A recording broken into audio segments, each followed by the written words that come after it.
Does body language prove Chris Watts from Colorado murdered his pregnant wife and young daughters? Find out next.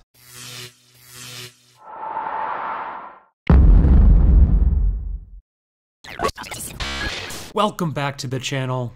Derek Van Shaik here. Chris Watts is the northern Colorado man who is accused of murdering his pregnant wife and 2 young daughters around August 13th of 2018. The day after this ABC7 interview aired, Chris admitted to killing his wife when he claimed his wife was murdering his 2 young daughters. His wife's body was found in a shallow grave in an eastern Colorado oil field where Chris worked, and his 2 young daughters were found dumped in an oil tank. I live in South Denver. I am 1 hour south from where all this happened, so this episode of Body Language of a Liar quite literally hits close to home. From his own admission, we know he killed his wife, but did he murder his 2 young daughters? Let's get into analyzing his body language during this Denver 7 interview to find out what he's subconsciously telling us. Right now it's got K9 units, the sheriff's department. Everybody's like they're doing their best right now to figure out like if they can get a scent, see where they went. If they went on foot, they went in a car, or they went somewhere. And right now it's just like they've been on point. They're going through the house trying to get a scent, and hopefully they can pick something up to where it's going to lead to something.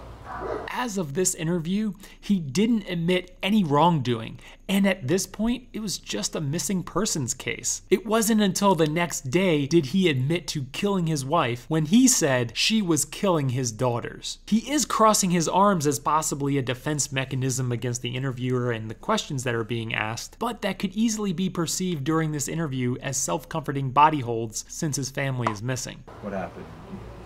Your wife came home.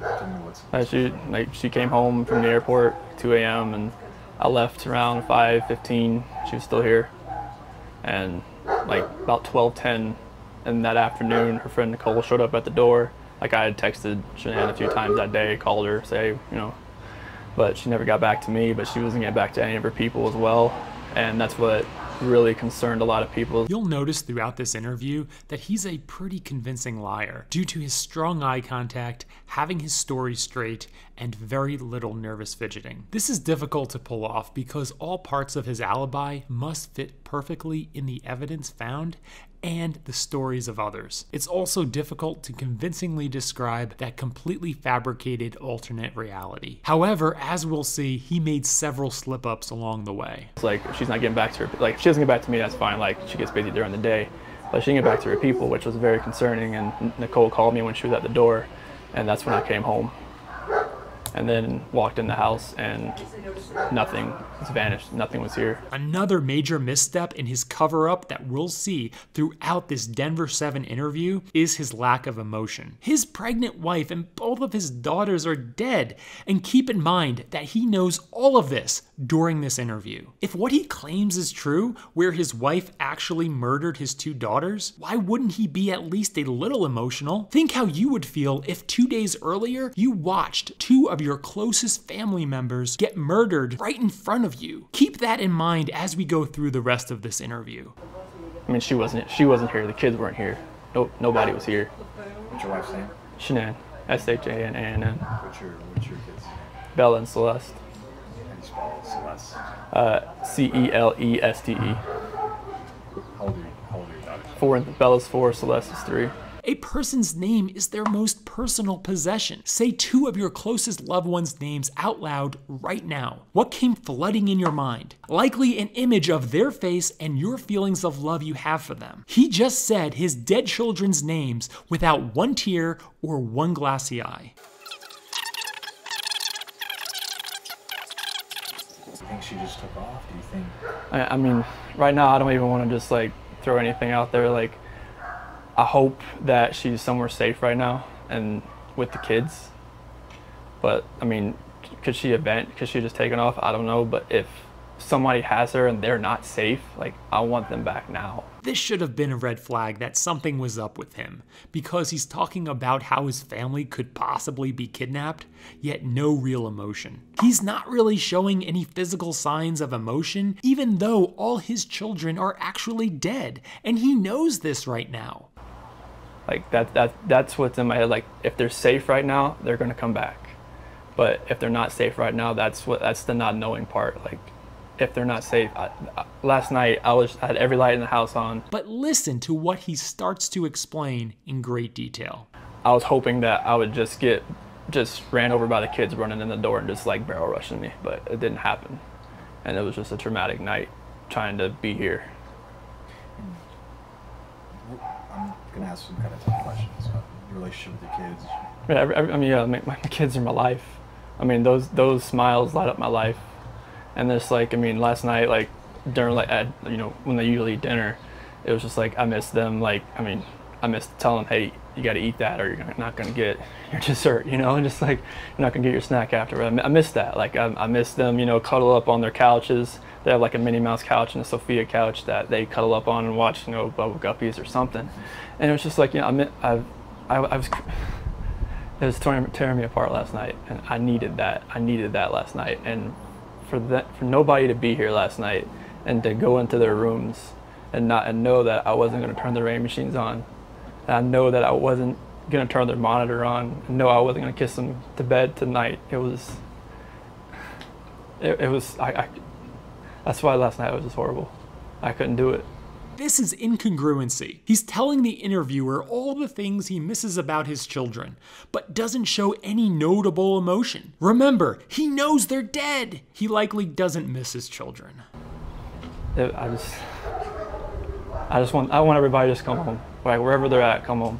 That's what I want. Now look at his lips. He's doing what we call swallowing his lips. This sucking in of the lips is usually a sign of omission and lying. He starts to do this a lot from this point going forward during the interview because it feels good to him. You're probably asking, why does it feel good to him specifically? It feels good because it's comforting to him to feel like what he knows won't ever get out of his mouth. You can think of it as his little deadbolt lock on his mouth or zipping his mouth shut. What was she going for? Like family trip or what? It was a Thrive direct sales. It was a local event that was down there between a bunch of leaders in the company. More sucking in the lips. And that day she was back. I mean, I left work early that morning, like 5:15, 5:30. So like she barely gotten into bed pretty much. Misstep here indicating lying with significant stuttering. and this might be a tough question, but did you guys get into an argument before she left? It wasn't like an argument. We had an emotional conversation, but I'll leave it at that. But I just want them back. I just want them to come back. Slip up here. He openly admitted that they had an emotional conversation, which seemed to actually be a fight, and then immediately says that he just wants them back to divert the attention away from his slip up. If it was a fight, then there's a real motive for his family to leave the home voluntarily and show up safely soon, which of course he knew wasn't gonna happen. And if they're not safe right now, that's what's tearing me apart, because if they are safe, they're coming back. But if they're not, this has got to stop. Like, somebody has to come forward. Still no emotion when he's talking about his kids getting kidnapped, and even comes across as a little jovial. You spoken to her family, like her parents? Yeah, they've been in constant contact, like every hour. I mean, everybody back in North Carolina and the East Coast. I mean, from Maine to Florida. What is her parents saying to you? They're just like if they need to get on a flight, just let them know, because I mean they feel helpless right now because they're on the opposite side of the country. I mean, Colorado is, I mean, you can't just drive around and look. I mean, it's just like you wouldn't really know what you're looking for. That's what the cops pretty much told me. That first day I was like, I want to get out and drive around. They said, you wouldn't know what to look for. Last couple questions. What does law enforcement, what have the police or the sheriffs or your neighbors, what's police saying to you? As soon as the interviewer says the word police, he gives a big nervous gulp. Police saying to you? He wasn't taking those kinds of nervous gulps throughout the interview. Obviously, the police make him feel very scared. Right now, this is What they're doing right now is with the canines in the sense, I think this is the biggest thing. This is the biggest thing they've done so far, because yesterday Frederick Police Department did all the searching of the house and tried to gather whatever information they could. And with the detectives, officers, and sergeants, and today it's, I mean, obviously with all the activity that's around, there's a lot going on around here, and I really hope that all this can lead to something positive. Did you catch what he just did? Take another look.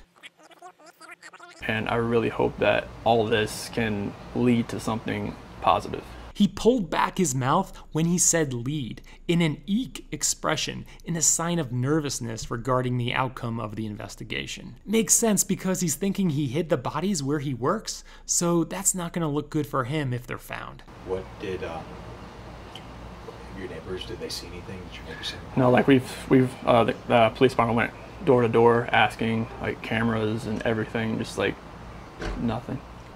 And my last question. More sucking in the lips without any emotion on his face. If you have any though, so feel free to step in. My last question is, if your wife can see this, if she can watch these, what would you like to tell your wife and your kids? Shannan, Bella, Celeste, if you're out there, just come back. Like, if somebody has her, just please bring her back. I need to see everybody. I need to see everybody again. This house is not complete without anybody here. Please bring her back. And finishing up here, more swallowing his lips in a sign of omission and lying. Now, what can we conclude with this? Well, he admitted to killing his wife, so let's just focus on whether or not he killed his 2 daughters, or should we believe his story that he caught his wife killing them and killed her in an attempt to possibly save them. Based on his severe lack of emotion, especially during those key situations and the hiding of bodies, I think it appears he sadly wanted his family dead. And in that interview, he seemed to be satisfied with the outcome. From all accounts, he went from seemingly normal to killing his whole family. What do you think the motive could have been? Put that in the comments below. If you agree with me that you think Chris Watts was the one who murdered his 2 daughters, give this video a thumbs up. Remember to hit that subscribe button so new videos come right to you, and I'll see you at the top.